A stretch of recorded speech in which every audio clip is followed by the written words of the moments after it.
Ter altos salários e viver uma vida de luxo é o sonho de muitas pessoas. Porém, muitos que alcançam esse patamar acabam vivendo uma vida achando que a fonte de riqueza nunca vai secar. Pensando nisso, eu quero te perguntar quem é mais inteligente? Um investidor que, mesmo ganhando pouco, investe todos os meses se planejando para o futuro, ou um rico que adora esbanjar o seu dinheiro e gasta tudo que ganha? O rico gastador, ele tem um salário aí na faixa de 30 mil reais e ele tem uma vida bem confortável. Então ele mora em um bom apartamento, ele come fora todos os dias, ele vai a bares e restaurantes todo final de semana e ele compra roupa sempre que dá vontade. Como ele ganha um alto salário e consegue manter uma vida de luxo, ele nem se preocupa em fazer um planejamento financeiro e ele nem sabe como seus gastos estão agrupados. E como ele tem esse bom emprego que paga um bom salário, ele acredita que ele não precisa se preocupar com o futuro e por conta disso ele não investe nada do seu dinheiro, porque na cabeça dele ele sempre vai ter um bom emprego e ele sempre vai ter ali uma renda elevada que vai manter o seu custo de vida. Então o que acontece com esse rico gastador é que ele ganha 30 mil reais e gasta 30 mil reais, então ele não investe absolutamente nada porque ele gasta toda a sua renda. Em contrapartida, o investidor ele tem um salário mais baixo na faixa aí de 6 mil reais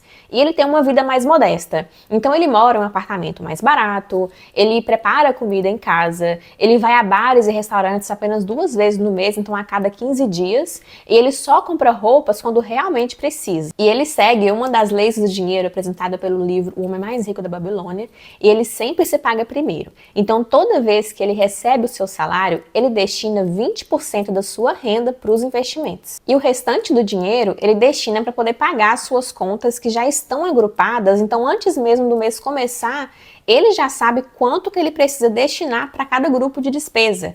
Isso porque esse investidor efetua um planejamento financeiro.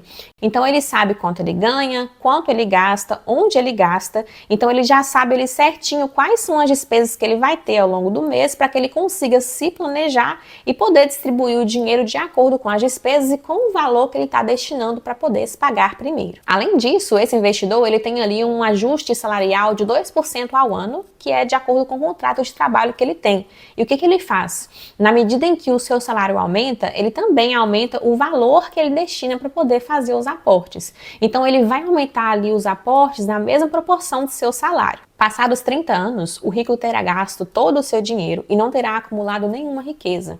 E como ele ficou obsoleto no mercado de trabalho, ele acabou perdendo o seu emprego e ele encontrou muita dificuldade para achar um novo emprego, então ele acabou ficando ali desempregado. E como ele não acumulou nenhuma riqueza para poder ajudar no custo de vida, ele acaba dependendo da ajuda dos seus filhos para conseguir se manter. Já o investidor, após 30 anos, acumulou uma riqueza de 2,2 milhões de reais. E desse valor, apenas 600 mil saíram do bolso dele e o restante é oriundo dos juros que foram gerados ao longo do período. Com esse patrimônio, o investidor consegue ter uma renda mensal ali na faixa de 18 mil reais todos os meses. Então ele pode até mesmo se aposentar mais cedo, caso ele queira parar de trabalhar, porque ele vai ter uma renda ali mais do que suficiente para poder sanar o seu custo de vida e proporcionar um conforto financeiro não só para ele, mas também para sua família. E como esse investidor conseguiu alcançar esse patrimônio de mais de 2 milhões de reais? Lembra que eu falei que ele destinava 20% da sua renda para os investimentos todos os meses? Então no começo ele ganhava ali 6 mil reais e ele começou investindo 1.500 reais. Só que todos os anos, na medida em que ele ganhava um aumento salarial, ele também aumentava esses valores dos aportes. Então no começo era 1.500, depois ia aumentando na faixa ali de 2% ao ano. E aí esse investidor, ele também investiu em uma carteira bem diversificada. Então ele colocou o seu dinheiro em títulos públicos, em ações, em fundos imobiliários, em ETFs, tanto em ativos no Brasil quanto em ativos no exterior. E por conta disso, ele conseguiu um retorno anual ali na faixa de 8,5% ao ano. E aí essa taxa foi o que proporcionou com que ele chegasse nesse patrimônio de mais de 2 milhões de reais. E um ponto interessante aqui é que essa taxa de 8,5% ao ano é até bem conservadora. Porque se você investe de forma diversificada em ativos no Brasil e no exterior, você consegue ter uma taxa de retorno até maior, até superior a 8,5% ao ano. Mas eu usei esse valor de 8,5% ao ano de propósito só para te mostrar que mesmo com uma taxa de retorno baixa, Quando você investe constantemente com foco no longo prazo, você pode alcançar um patamar de riqueza que vai fazer com que você se torne milionário. Se a gente olha historicamente como que o índice S&P 500 performou, a gente vê que ele teve um retorno anual ali na faixa de 10% ao ano, e isso é em dólar. Na hora que a gente converte isso para o real, é até superior por conta dos efeitos da taxa de câmbio. Então, se você investe em um ETF como o IVV, por exemplo, que vai acompanhar a performance desse índice, esse é o retorno que você obteria ali historicamente. Além disso, investimentos em renda fixa no Brasil também conseguem entregar ali mais de 8% ao ano, dependendo do período no qual você está investindo.